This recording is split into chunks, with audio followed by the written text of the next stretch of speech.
இன்றைய ஜெபம். வாருங்கள்.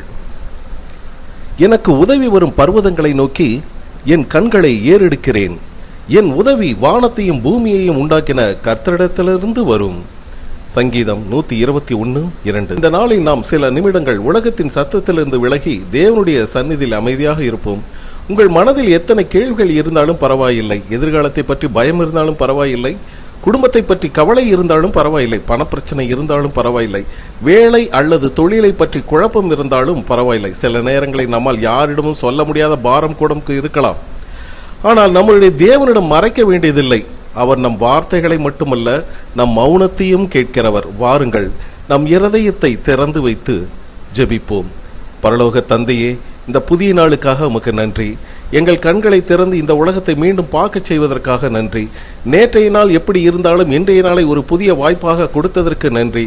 ஆண்டவரே, நேற்றைய தோல்வி இன்று எங்களை கட்டுப்படுத்தாதபடி காத்தருளும். நேற்றைய காயம் இன்று எங்கள் மனதை ஆளாதபடி காத்தருளும்.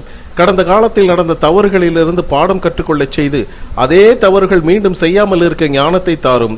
இன்று எடுக்கும் ஒவ்வொரு முடிவிலும் தெளிவு இருக்கட்டும். எங்கள் வார்த்தைகள் யாருடைய மனதையும் காயப்படுத்தாதபடி எங்களை நடத்தும். எங்கள் செயல்கள் நன்மையை உருவாக்கட்டும். இந்த நாளை அர்த்தமுள்ள நாளாக மாற்றும் ஐயா. ஸ்தோத்திரம் ஆண்டவரே. அல்லேலூயா. பரலோக தந்தையே, இந்த ஜெபத்தை கேட்கும் குடும்பங்களை உமது கரங்களில் வைக்கிறோம். வீட்டில் சில நேரங்களில் பணம் பற்றிய பிரச்சனை இருக்கலாம். சில நேரங்களில் உறவுகளுக்குள் புரிதல் இல்லாமல் இருக்கலாம். சில வார்த்தைகள் மனதை காயப்படுத்தி இருக்கலாம். ஆண்டவரே, எங்கள் வீட்டில் மீண்டும் நல்ல உரையாடல் உருவாகட்டும். கணவன் மனைவி ஒருவரை ஒருவர் எதிரியாக பார்க்காமல் துணையாக பார்க்கட்டும். பெற்றோர் பிள்ளைகளின் மனதை புரிந்து கொள்ளட்டும். பிள்ளைகள் பெற்றோரின் அன்பையும் தியாகத்தையும் புரிந்து கொள்ளட்டும். பழைய மனக்கசப்புகள் பிடித்து கொண்டு வாழாமல் மன்னிப்பை தேர்ந்தெடுக்க உதவும். எங்கள் வீடுகளில் பொருட்கள் நிறைவாக இருப்பதை விட அன்பு நிறைவாக இருக்கட்டும். ஆண்டவரே, ஸ்தோத்திரம் ஆண்டவரே. அல்லேலூயா. பரலோக தந்தையே, இப்போது எங்கள் வாழ்க்கையின் கதவுகளை உமக்காக திறக்கிறோம். நாங்கள் மறைத்து வைத்திருந்த கவலைகளை எல்லாம் உம்மிடம் ஒப்படைக்கிறோம் ஐயா. நாங்கள் யாரிடமும் பகிராத கண்ணீரை உம்மிடம் ஒப்படைக்கிறோம் ஐயா. எங்களுக்கு புரியாத சூழ்நிலைகளை உம்மிடம் ஒப்படைக்கிறோம். எங்களுக்கு வேலையை வழிகாட்டும். எங்கள் தொழிலை ஞானத்துடன் நடத்த உதவும்.